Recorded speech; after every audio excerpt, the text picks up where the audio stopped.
News Kannada ವಾಹಿನಿಗೆ ಸ್ವಾಗತ. ಯಾದಗಿರಿ ತಾಲೂಕಿನ ಮುದ್ದಾಳು ಗ್ರಾಮದಲ್ಲಿ ಹೆಸರು ಬೆಳೆಗೆ ರೋಗದಿಂದ ಕೀಟನಾಶಕ ಸಿಂಪಡಣೆ ಮಾಡುವ ಜಮೀನಿನ ಸ್ಥಳಕ್ಕೆ ಕರ್ನಾಟಕ ಕೋಲಿ ಸಮಾಜ ರಾಜ್ಯ ಸಂಘಟನಾ ಕಾರ್ಯದರ್ಶಿ ಉಮೇಶ್ ಕೆ ಮುದ್ದಾಳ್ ಭೇಟಿ ನೀಡಿ ಮಾತನಾಡಿದರು. ರೈತರು ತಮ್ಮ ಜಮೀನಿಗೆ ಸಿಂಪಡಣೆ ಮಾಡುವ ಸಮಯದಲ್ಲಿ ಜಾಗೃತರಾಗಿ ಇರಬೇಕು ಅಂತ ಹೇಳಿದ್ದಾರೆ. ಯಾಕಂದ್ರೆ ಈಗ ಗಾಳಿ ಬಿಟ್ಟಿರೋದ್ರಿಂದ ಸಿಂಪಡಣೆ ಮಾಡುವ ಸಮಯದಲ್ಲಿ ಮೈಗೆ ತಗುಲುವ ಸಂಭವ ಹೆಚ್ಚಾಗಿದ್ದು ಹಾಸ್ಪಿಟಲ್ ಸೇರುವ ಸಂದರ್ಭ ಬರುತ್ತೆ. ಆದ್ದರಿಂದ ಜಾಗೃತಿಯಿಂದ ಕೀಟನಾಶಕ ಮಾಡಬೇಕು.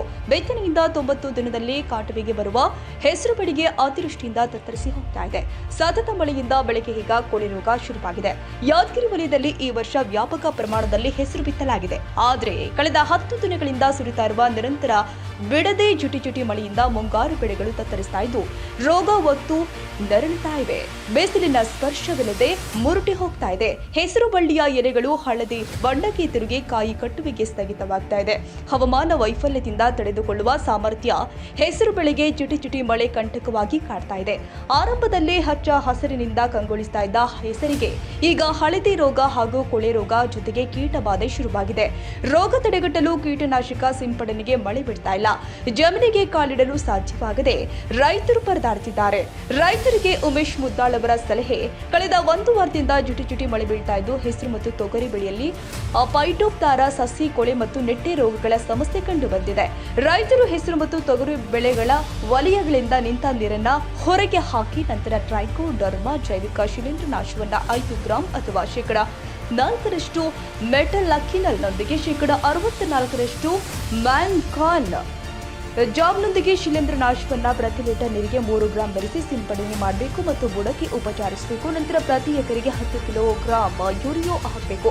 ಬೆಳೆಯಲ್ಲಿ ಅತಿಯಾದ ಮಳೆಯಿಂದ ಪೋಷಕಾಂಶಗಳು ಕೊರತೆ ಉಂಟಾಗಿದ್ದು ಅದರ ನಿರ್ವಹಣೆಗಾಗಿ ರೈತರು 19 ಅನ್ನ ಪ್ರತಿ ಲೀಟರ್ ನೀರಿಗೆ 5 ಗ್ರಾಂ ಅಂತೆ ಸಿಂಪಡಣೆ ಮಾಡಬೇಕು ಅಂತ ಕಿವಿಮಾತು ಹೇಳಿದ್ದಾರೆ. ಯಾದಗಿರಿ ಜಿಲ್ಲಾದ್ಯಂತ ಈ ಭಾಗದಲ್ಲಿ ದಿನ ಸುಮಾರು ಬರಗಾಲದಿಂದ ತತ್ತರಿಸಿ ಈ ಸರಿ ಏನದ ಮುಂಗಾರು ಮಳೆ ಮೊದಲೇ ಆರಂಭ ಆಗಿರೋದ್ರಿಂದ ರೈತರು ಏನದ ಈ ಭಾಗದಾಗ ಹೆಸರು ಜಾಸ್ತಿ ಬಿತ್ತಾರೆ. ಅದಕ್ಕೆ ಏನದಂದ್ರೆ ಈಗ ನಿರಂತರ 1 ವಾರದಿಂದ ಜಿಟಿ ಮಳೆಗೆ ಏನದಂದ್ರೆ ಕೀಟನಾಶಕ ಯಾವುದು ಬಳಸ್ಬೇಕಂತ ಕೆಲವು ರೋಗದಿಂದ ಇವತ್ತು ಎಲೆ ಏನದ ಬಿಳಿಚೊಡೆದು ಹಲ್ದಿ ಕಲರ್ ಬರ್ತಕ್ಕಂಥದ್ದು, ಆಮೇಲೆ ಇನ್ನಿತರ ಹುಳಗಳು ಜಾಸ್ತಿ ಆಗಿವೆ ನಿರಂತರ ಮಳೆಲಿಂದ. ಹಂಗಾಗಿ ರೈತ ಏನದಂದ್ರೆ ಯಾವ ಔಷಧಿಯನ್ನು ಸಿಂಪಡಣೆ ಮಾಡಬೇಕು ಅಂತಕ್ಕಂಥದ್ದು ಗೊಂದಲದಲ್ಲಿರೋದ್ರಿಂದ ಕೃಷಿ ಇಲಾಖೆ ಅಧಿಕಾರಿಗಳು ಯಾವ ಊರಲ್ಲಿ ಹೆಸರುಗಳನ್ನು ಬೆಳೆಗಳನ್ನು ಬೆಳೆದಾರ ಆ ಇಲಾಖೆ ಅಧಿಕಾರಿ ಮತ್ತು ಸಿಬ್ಬಂದಿಗಳಲ್ಲೆಲ್ಲ ಹೊಲಗಳನ್ನು ಭೇಟಿ ನೀಡಿ ಇಲ್ಲಾಂದ್ರೆ ಅವ್ರ ಊರಿಗೆ ಹೋಗಿ ಜಾಗೃತಿ ಮೂಡಿಸ್ತಕ್ಕಂಥ ಕೆಲಸ ಮಾಡಬೇಕು. ಈಗಾಗಲೇ 2 ವರ್ಷದಿಂದ ರೈತ ಬಹಳಷ್ಟು ಬರಗಾಲದಿಂದ ತತ್ತರಿಸಿದ್ದಾನೆ. ಅಂಥದ್ರೆ ಕೃಷಿ ಇಲಾಖೆ ಅಧಿಕಾರಿಗಳು ಕಚೇರಿಯಲ್ಲಿ ಕೂತು ಕಾಲಹರಣ ಮಾಡಬಾರ್ದು ಅಂತಕ್ಕಂಥದ್ದು ನನ್ನ ಆಗ್ರಹ. ನಾನು ಕೆಲವು ಔಷಧಿಗಳ ಬಗ್ಗೆ ರೈತರಿಗೆ ಮಾಹಿತಿ ಕೊಟ್ಟೆ. ಇವತ್ತು ಮುದ್ದಾಳ ಗ್ರಾಮದಲ್ಲಿ ಹೊಲಗಳಿಗೆ ಔಷಧಿ ಸಿಂಪಡಣೆ ಮಾಡೋದ ಸ್ಥಳಕ್ಕೆ ಭೇಟಿ ನೀಡಿ ರೈತರಿಗೆ ಏನಾದರೂ ಜಾಗೃತಿ ಮೂಡಿಸ್ತಕ್ಕಂಥ ವ್ಯವಸ್ಥೆ ಮಾಡಿದ್ವಿ. ಯಾಕಂದರೆ ಸಣ್ಣ ಯುವಕರು ಔಷಧಿ ಹೊಡೆಯೋ ಸಮಯದಲ್ಲಿ ಗಾಳಿಗೆ ಸ್ಪ್ರೇಲಿಂತ ಈ ಔಷಧಿಗಿಂತ ಅವರಿಗೆ ಸೈಡ್ ಎಫೆಕ್ಟ್ ಆಗಿ ಆಸ್ಪತ್ರೆಗೆ ಸೇರ್ತಕ್ಕಂಥ ಪರಿಸ್ಥಿತಿ ಆಗ್ಯದ.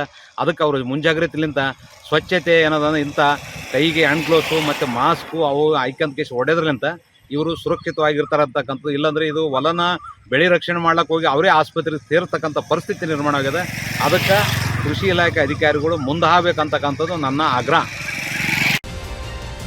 ತಾಜಾ ಸುದ್ದಿಗಾಗಿ MTV ನ್ಯೂಸ್ 24x7ಗೆ ಸಬ್ಸ್ಕ್ರೈಬ್ ಮಾಡಿ ಮತ್ತು ಬೆಲ್ ಐಕಾನ್ ಅನ್ನು ಒತ್ತಿ. ತಪ್ಪದೇ ಲಿಂಕ್ ಶೇರ್ ಮಾಡಿ.